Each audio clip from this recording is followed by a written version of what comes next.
I don't know if I am. You have to make noises at marriage. Yes, I make noise. It's not really, it's just a genetic thing, I think. I just make noises. Yeah, what Tracy didn't mention is that my elongated title is actually named after Sherman Fairchild, who you may know better as the inventor of the Fairchild Channel F. So right, so that's kind of a tall order to live up to. So I hope I will live up to it today. I'm a little echoey. Sorry, that's not probably helpful. Making the noises that I want to do. So today I guess I'm a little flying off the edges, but that's okay. That's not it's not unlike me. Can we? Okay. Rich is doing all kinds of things secretly. Okay, so that's great. So I'm so resonant. I am so resonant, and I am thrilled to be Zoomed and excited to really wrap up this keynote here today and thinking about all the kinds of things that we've been doing. We've been playing, we've been listening to all and this is a sequence of keynotes. And today I want to discuss the history of computer gaming and the clandestine birth of computer science. With this peaceful play that Bernie has brought in some ways, or at least soft war that we could talk about, with the new games movement that really lets us get in touch with our essential humanness, and that Night Games kind of brings that about as well. And so what I'm particularly interested in is the trajectory of optimism and kind of radical thought that can be traced through the history of computing and the development of computer games. So that's what I'm going to be talking a little bit about today. So all of you, I just want to say I'm really honored to talk to everyone here because we're all innovators. And we're all part of this history now. And that makes me really excited to craft this framework as innovators and artists that we as a group want to understand what these things that we're making are. You know, and I don't know if any of us could really say we really get it, you know, and that's the magical aspect of what we do, and it's also why we continue to play. So I'm interested in how these things have these human elements and how the technology comes into play with the social. So I'm going to talk about a few people during the course of my talk. And I don't mean to note that that's the only history there is. It's a thread through a history, and it's a little bit of a reworking if you're a computer science historian or something, a little bit. But I want to kind of brand this as our history, as independent game makers and as artists. So I'm going to tell you this tale from AAA titles to the misty origins of role-playing games and war games. And then I'm going to talk about 7 figures who have really shaped and contributed to the ideas of indie games that we know as we know them. All right, so I started thinking about this talk and thinking about war, of course, because I always go to war. Some of our oldest games really use war as a metaphor and as a kind of practical reference. War deeply affects our understanding of human experience. And as mentioned in John Romero and Steve Russell's conversation, war played a key role in the development of technologies. I think we all know that.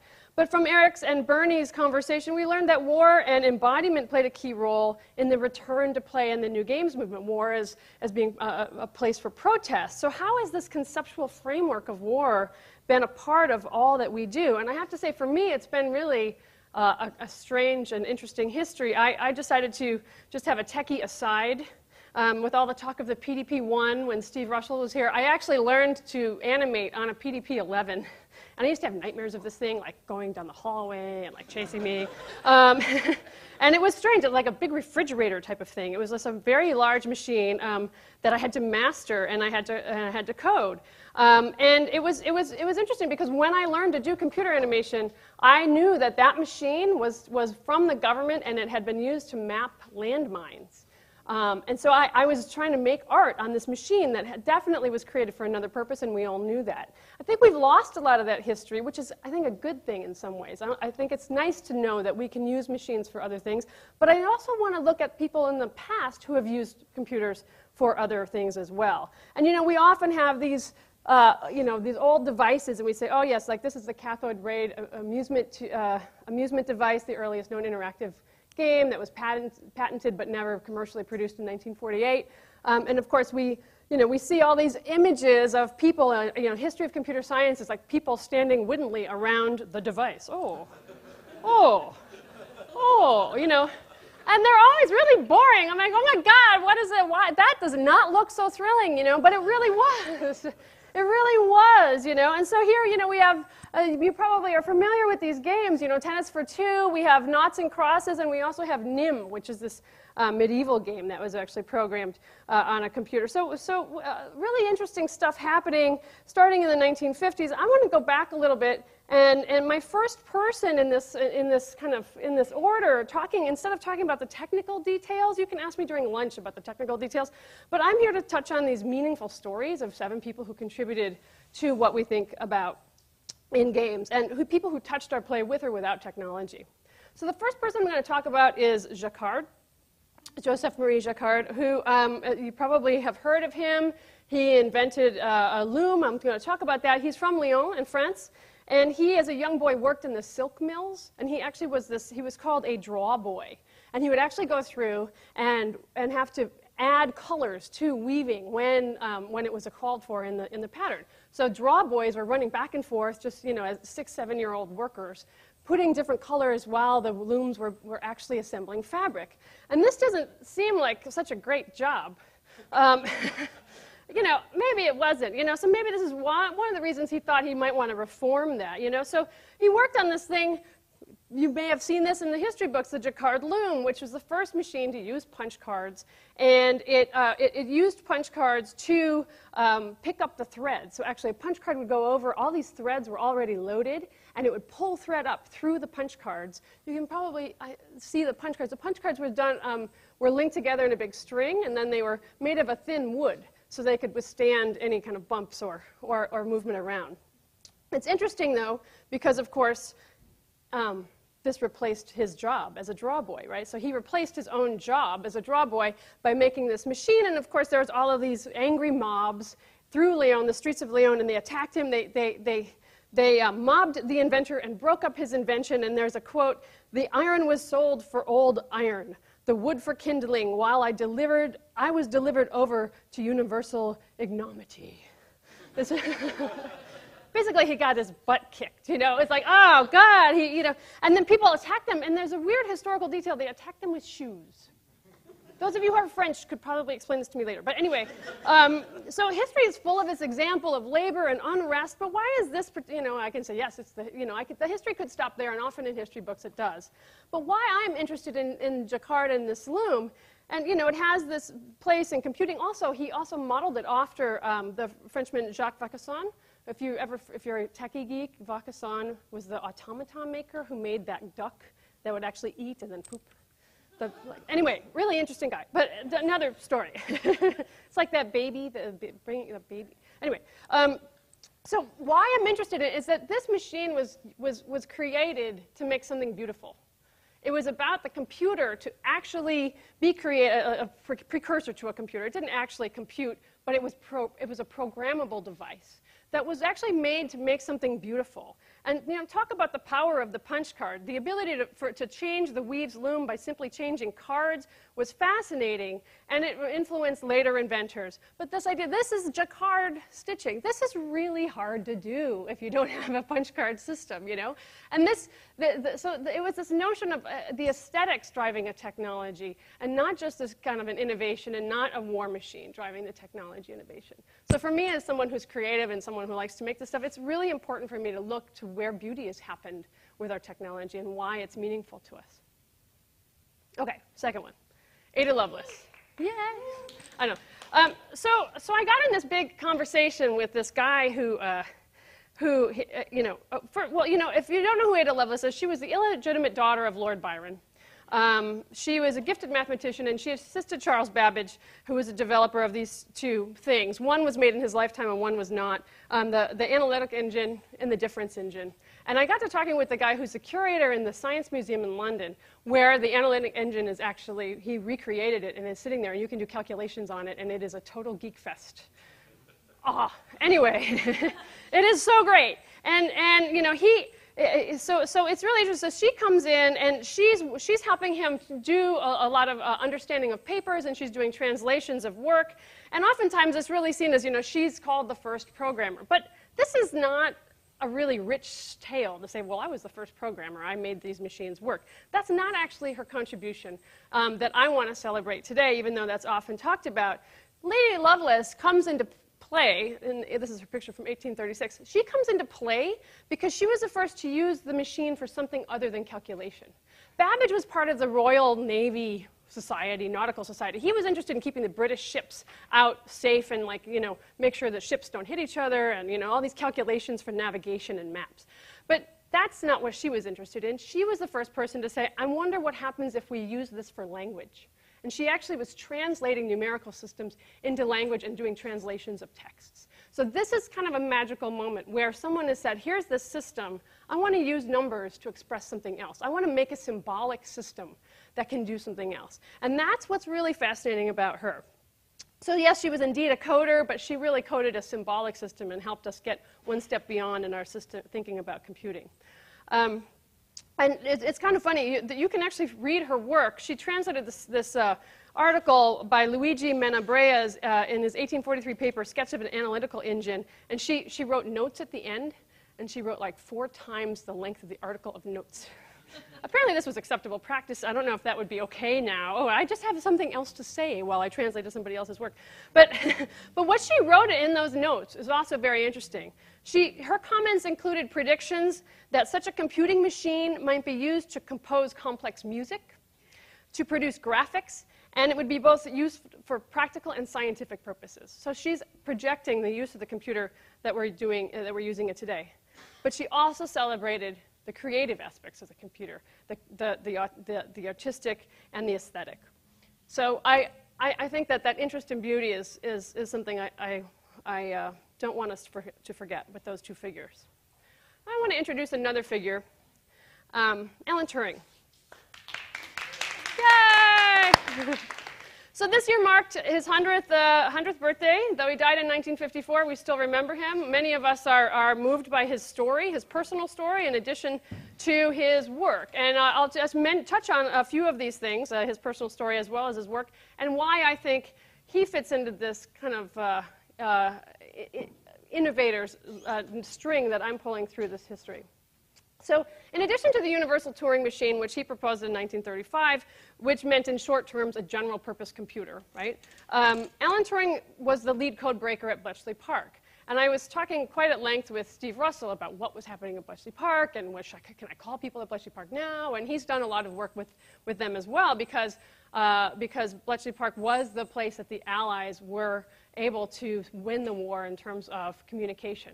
The Germans were way ahead of the Allies technologically speaking, in part due to Hollerith and punch cards used for the Nazis, which I can get into maybe in the question and answer, but there's not a whole lot of time. It's a big topic. But the Germans were expert code makers, and they're passing secret messages about U-boats here and there, and no one knew where the U-boats were, and it was this big problem.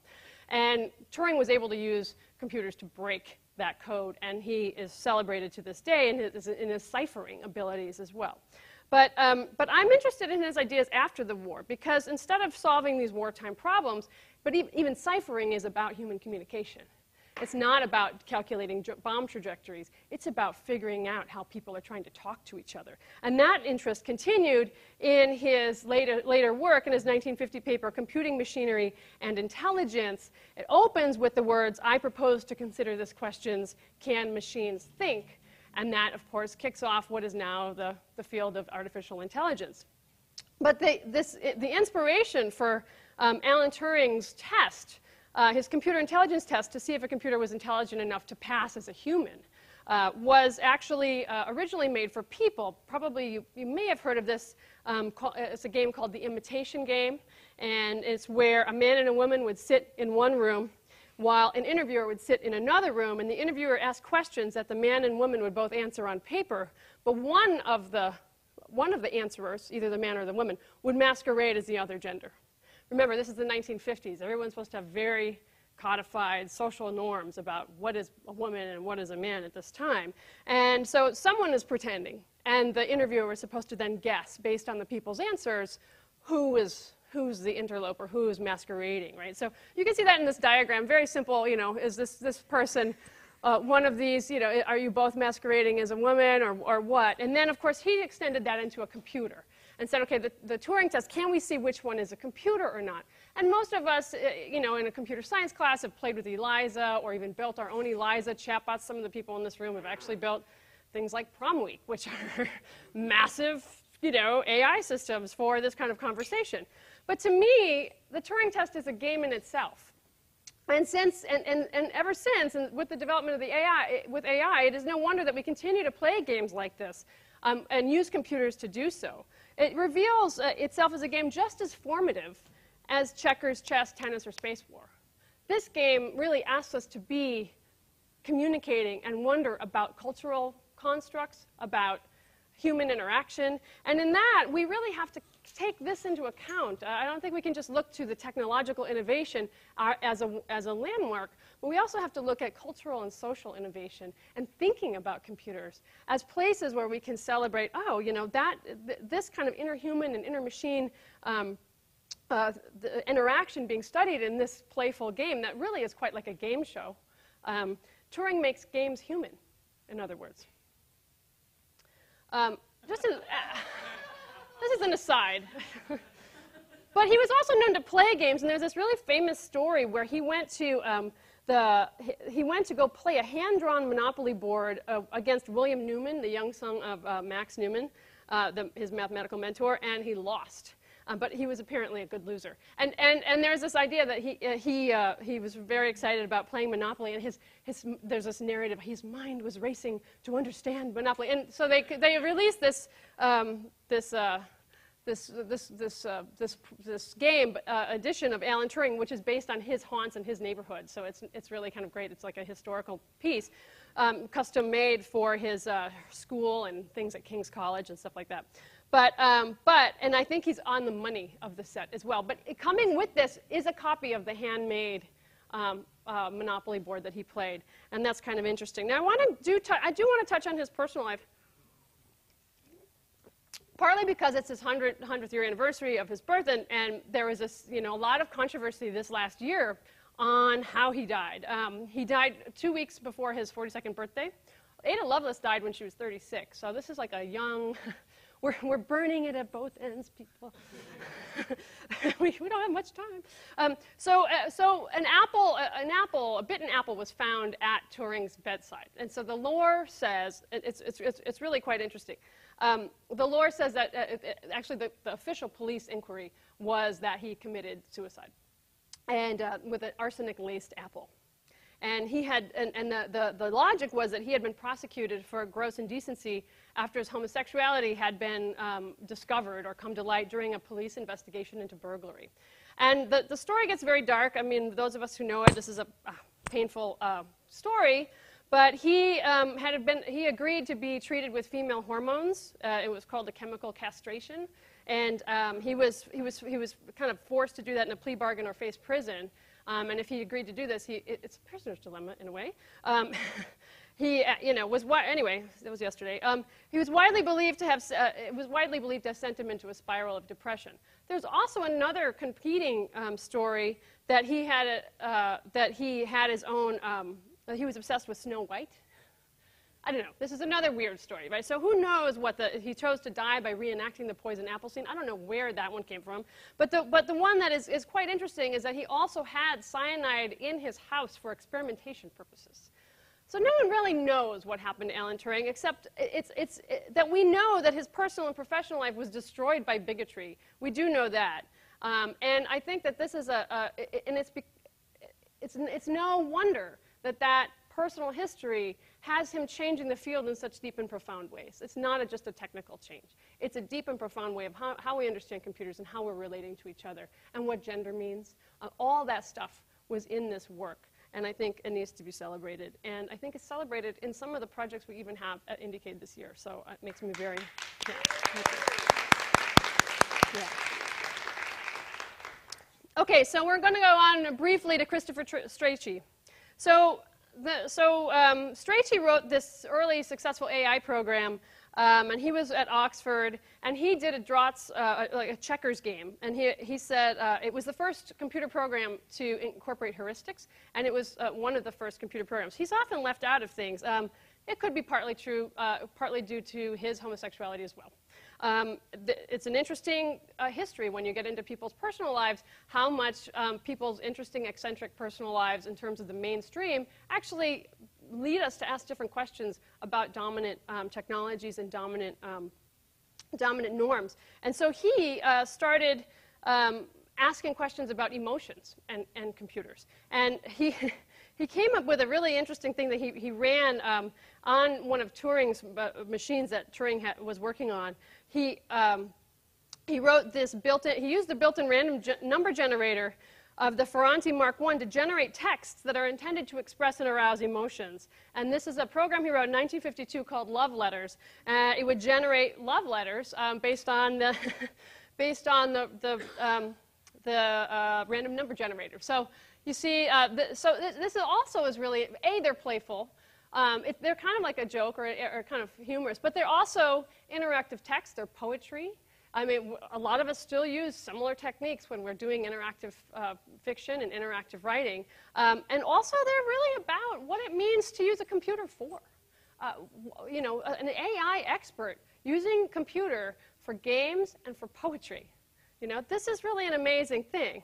So using a computer, you know, unheard of in the cold technical histories we read, but very relevant to games. Oh, yeah, my sweet eagerness. And let us remind ourselves, you know, the kind and jolly Steve Russell, who is not here with us at this point in the conference, you know, he was working on space war, and we often think about the technology of space war, and we think about, you know, collisions in outer space, and Steve was really excited about getting people to fly an airplane or fly a spaceship, and all of that is great. But he also told me that being involved in theater in college was as important to him as math and other ideas. And that seems really interesting to us. Early pioneers were as interested in the arts as they were in the sciences. From theater to computing to hobbies to he keeps to this day, Steve expressed a joy for these places where people get in, play, and get to play among rules. You know, model railroading, where he said, it's a game, model railroad. That kind of finding personal expression in physical objects and in stuff outside of computing makes us better designers and better innovators. And so that's a point I think Steve brought to us pretty strongly. So here we go. We have, so I'm moving up through time. I'm in the 20th century, thank God. Yes, we're already in the 1960s. So in the 1960s, computers, and notice the peace symbol. Computers have been known, okay. So, computers have been known for calculating bomb trajectories. You know, Leonardo was doing this kind of stuff. A lot of people go to Leonardo in his histories of bomb trajectories, of Diego Ufano. You know, computers for ciphering, decoding, but also this big missing piece. Computers to communicate and make art. This is something that I think we in this room have really brought into our own. 1960s. Now, as space wars, yes, Yoko Ono is good. Give me a moment. As space war was taking off and being played around the country on research computers, what else was happening in the rest of the cultural landscape, right? Artists were engaging in political ideas and manifesting these ideas in their work as well. And when I say artists, I mean people who identify themselves as artists, who show their work and say, this is art. You know, I'm not trying to be, this is art, this is not art. I'm just saying people who have identified it as art. And John Lennon's wife was an artist before she met John Lennon, and he was fascinated with the kind of stuff she made. You can see why. This situation of conflict, she made many of these games, big, small, all kinds of scale. In this work, Play It by Trust, a fitting title, but also an experience that could actually be experienced. It's a playable game. You can sit and play it. What does it mean to play this game? You know, what does it bring to us? You know, we know what to do with this work because of what I call the ludic language. We already have this map of chess in us, or even if we're not chess players, we've seen other people, and we know it's probably a two-sided game. So when that language is brought into an artwork, we know that we know what to do, but yet we don't know what to do. And that idea is really interesting, is that there's this undiscernible enemy. Does it mean, is it a statement? Does it mean that winning is impossible? Is an aesthetic statement on games, or does the artist mean the two to be the same? So I'm going to give you one more example. I don't want to derail us too far from my innovator list. 7 people is a lot to focus on. But I want to do one more example, which is Oyvind Fahlström's work. And he's not all that well known, but he did these variable paintings that were protest works. They each had up to 200 movable magnetic parts. And they were reconfigurable game boards that he created mostly to protest the CIA actions in other countries. So this one, a lot of it's about Cambodia and Vietnam actions and the military, the US military, getting into these inextricable situations in international conflicts. So I'm showing these works for two reasons. One, to call attention to and dissolve the line a little bit between art and games, to make that a little bit fuzzier than I think it has become. And I also think I'd like to think about how games could be cast for political reasons and comment on social issues, because that's been happening throughout the entire 20th century, and it's nice to really find examples that really speak to us. And so thinking about commenting on societal issues makes me think, oh. In some ways, there's a man in the front row who's, part of the ringmasters of play since the 60s and 70s, bringing us back to embodied forms of play. Yes, we have the Bernie de Coven in the audience. And yesterday, there he is. Yay! Love. Okay, so yesterday, if you recall, Bernie told us he wanted to give us a physical experience. I mean, not each of us. I mean, maybe. Wait. Okay, a physical experience of community. Even then, that sounds... Anyway, a sense of safety, and that failure is as much a part of the fun experience as success. Those are things that I really took with me from yesterday's talk, although I took many things, especially goodwill and just the joy of play in general. But that notion that we have a safe, we're safe in play, and we can have this physical, emotional, and joyous expression of play. And the thing the last thing I want to mention that Bernie really pulled out for us is he said any play is political, and play is a political act. And that is kind of a radical notion for some of us who don't think of ourselves as very political. Or maybe we do, but we think that maybe the political has to be outward and making a statement or something like that. This is a juicy territory for us to be considering over the next year until the next IndieCade. Okay, so imagine the time, it's 1966. Eric and Bernie did a great job setting this scene yesterday, so I won't spend too much time, but playing this big earth ball, play hard, play fair, nobody get hurt. Really interesting. The descriptions in the New Games book talk about how there's a war, there's two sides, but as soon as one side starts winning, everybody pulls over and gets on the side that's losing and starts the battle backwards. So there's this kind of never-ending game. And that's something that I think is really interesting to see how the experience of play and prolonging that is actually better than actually winning or losing, right? So not to say that games aren't collaborative or aren't competitive, but that those things are fluid, and the experience has to be the thing that's maintained throughout. So this attention to that experience as a flow state to universal humanity is something really interesting, and it worked for other people too. Even Prince Philip played a lap game. I got this off of Bernie's. I read Bernie's blog, and I was like, oh my God, Prince Philip. Because everybody's playing this lap game. I don't know. I was forced to play the lap game many times, and I was always really nervous. Like, no, I don't. And then I was like, oh, cool, this works. Wow. It's this kind of thing. And in 2007, the writing collective Ludica, some of whom are in this room, proposed a re-examination of new games and its methods as a means of, quote, constructing a shared context for meaningful play in virtual and real-world spaces. So there's been a push to get these ideas into thinking about the virtual as well. And I think that that's really important, but there's an edge to such togetherness. And over lunch, we started talking about ideas that, that some of the new games were actually pulled from military exercises. And this feels very different than that. Very different. So what does that mean? We may never know what came first, this parachute or the other parachute, but this says something else. And we have this research which shows that military exercises are compelling because acting in synchrony with others, like walking in step together or singing prior to conflict, can increase cooperation. So a lot of military groups do this. In fact, for the talk, I found all this Chinese military people doing new games, and it was like, oh my God. But I decided not to show them all. But this link to war is not over, and it's interesting, and it has certain kinds of implications, but we can feel the difference. We can feel the difference between art and war, I think, in this image, and also in our play. But I want to move a little bit also to thinking about war in the 20th century in terms of, I'm getting to the next group of people. I don't know if you've ever read this. It's online in the Gutenberg the Gutenberg collection. Since we're on the theme of war, beyond military training games, miniature wargaming, right? Some of you may have a secret history in doing this, some of you may not, I don't know. But the title says a lot. I don't even know what to say about that, except I disagree.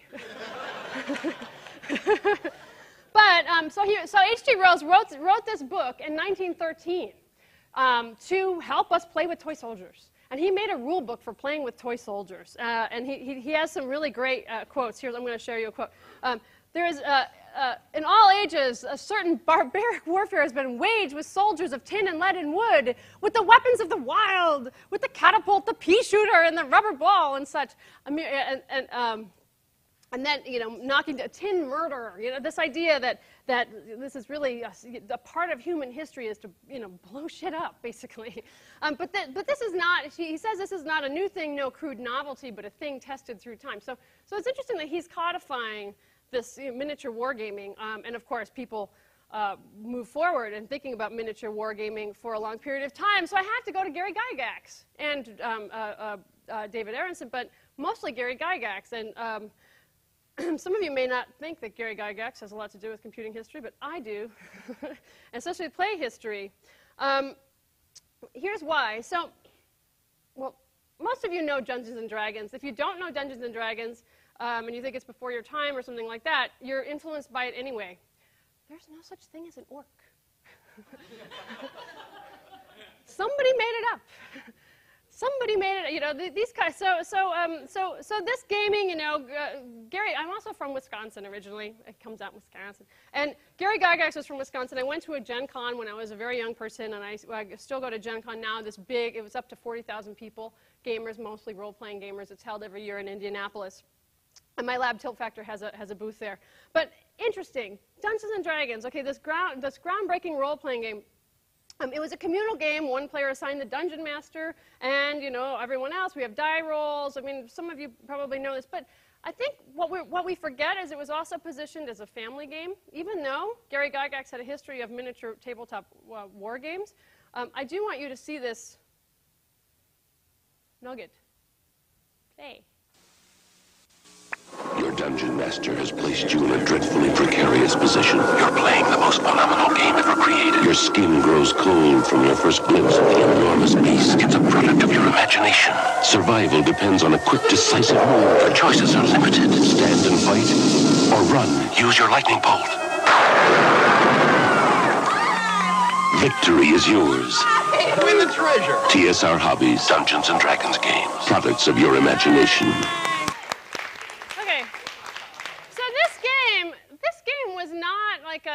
This game was a family game. This game was positioned as a family game, and it was also an interesting moment where the experience of play went from the computer or the material to the ephemeral and the performative. So it's another kind of history where we have play coming out into a different space and into fantasy space. This is very interesting for me, and it's something that's pretty important to think about when we're trying to make this history. When Gary Gygax collaborated with store owner Jeff Perrin, and he wrote I got into model railroads a little bit and miniature war games. This is all linked in my head. But Chainmail was a miniature wargaming manual that Gary Gygax and Jeff Perrin wrote, and in the back they made a kind of edition that had rules for like alternate rules for play, like possible games that could be played with miniature wargaming. And this is really interesting because, of course, again, Gary Gygax is a high school dropout. He began playing Civil War-based board games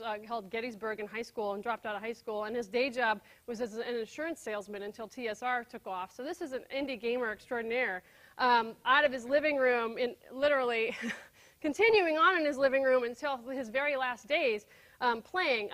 But Dungeons and Dragons to me isn't a straightforward game like Monopoly or Clue, right? It's an interesting thing, but it's kind of like an operating system. It's kind of like a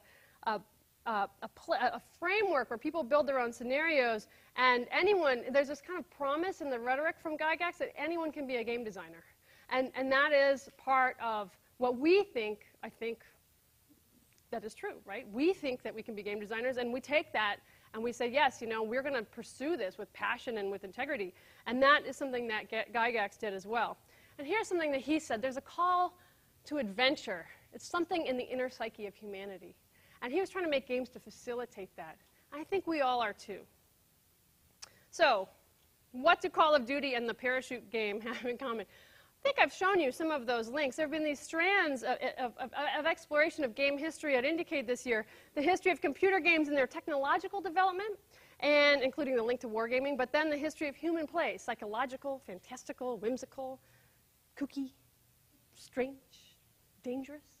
And unearthing these personal contributions to gaming history, I hope that I was able to show how these things can come together, and I think they come together in the work that we do. And I don't think that these diverse voices have been celebrated and these various strands celebrated enough to show that this history is an indie history, and we are indie, hear us roar. Yeah! So, really quickly, I think I'm probably, I don't have any sense of time. Okay, good. Nice. So, I have just a few things I want to show. One is just an aside I saw at the Tate Modern last month, and then some stuff that is here. So I want to just give a little bit of a recap. I don't know if anyone's seen this work, Tino Segal's in the Turbine Hall of the Tate Modern in London. There's a work called These Associations. And it's this interesting thing. It goes on all day, every day of the Tate Modern. It's happening in the big Turbine Hall. It's this massive space. And these are little algorithms that a crowd of dancers and performers have. And they're doing this kind of public play that's dynamic, spontaneous, and algorithmic. And it changes throughout the course of the day. Different kind of activities will start to happen. Also, passersby come up. There are short, simple rule sets cause change. And one of the rules is that every one of the players has to periodically go to a passersby and confess something.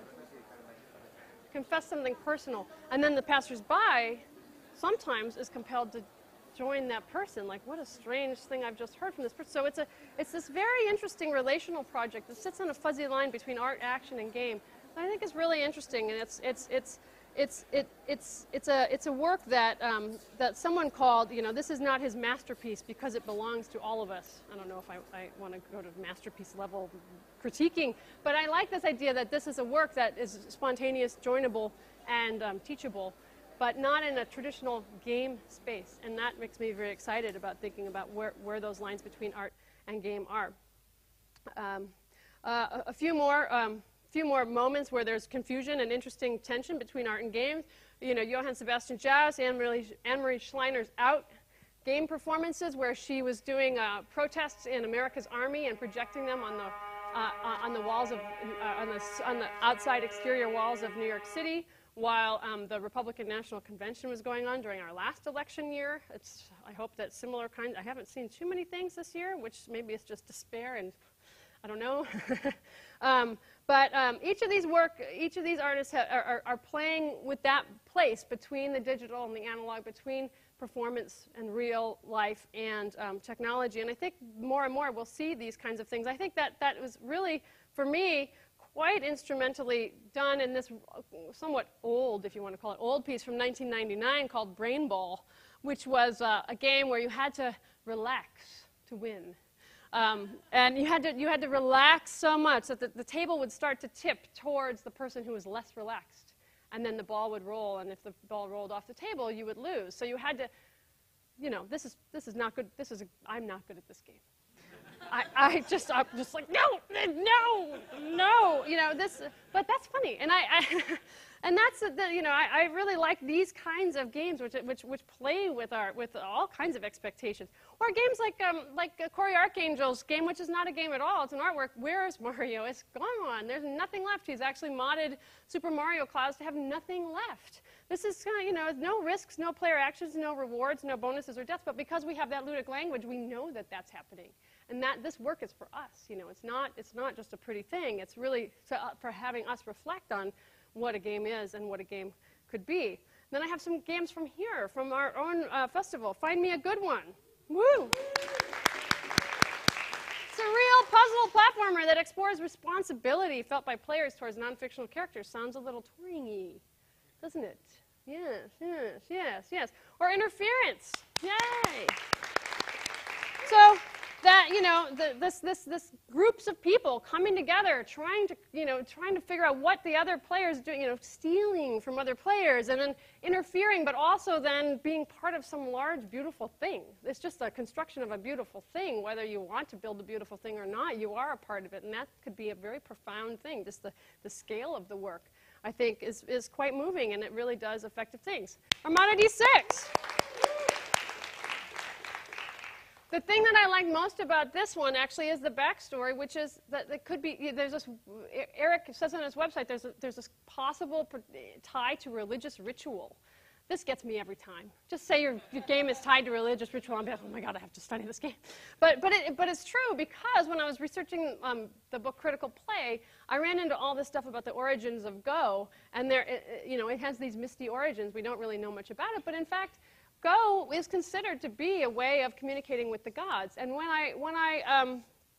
I worked at, I did a game for the Discovery Channel, and I did this thing on Egyptian history, and we made a virtual Senate game, and it was like cutting edge because it had like 2-player capability in a non-server-based technology, and we had the pharaoh.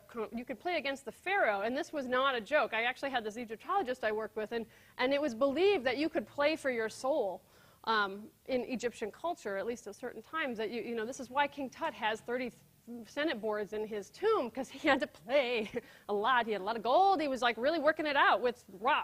So this is interesting to me that our games have been tied historically, really in the ancient times, to moving spiritual quests, and that is something that we carry in us and when we make games. And I think that this game, could have that link, and that makes it even beyond a good game to be probably a little magical, maybe. And then making social relationships playable. Prom week, yay! So prom week. This is like, I want Alan Turing to rise from the dead just to play prom week. I really want to know what he has to say. I want to know what he has to say. And then reality ends here. Yay! Several of you. A pervasive game, designed to mold the mind of freshman students. I can think of nothing better to do. But I think there's this sense of all the like secrecy and coding, and the history I gave today, I think, shows us that this kind of play is really tied in to some of the things that we've learned in a good way from the creative history that I've mentioned today, and using creative prompts to then anyone can be a game designer, anyone can start to make media and really participate in the creation and unfolding of their own games. Something really important to me. So I have a quote I want to end with, and a call. This is a quote from Marshall McLuhan. And our contemporary challenges are rooted in an awareness of impingements on everyday rights, global economic crises, I'm going to go on, automated and ill-defined global conflicts, fracking, overpopulated areas, overpolluted things. We have a lot of difficult things on our planet right now in which individual action seems just inconsequential. Yet it is the job of the player to have faith in the transformative power of play. And that transformative power of play brings us to places like IndieCades, to play together, to experience puzzle, awe, wonderment at the imagination of the designers and artists in this room. It is a transformative promise of play that brings us together to invent, innovate, and try something new. Brought together to play, our impact can be greater than each of us as individuals. I'm really happy to be part of this community here, and I want to celebrate this year's IndieCade and look forward to next. Thank you.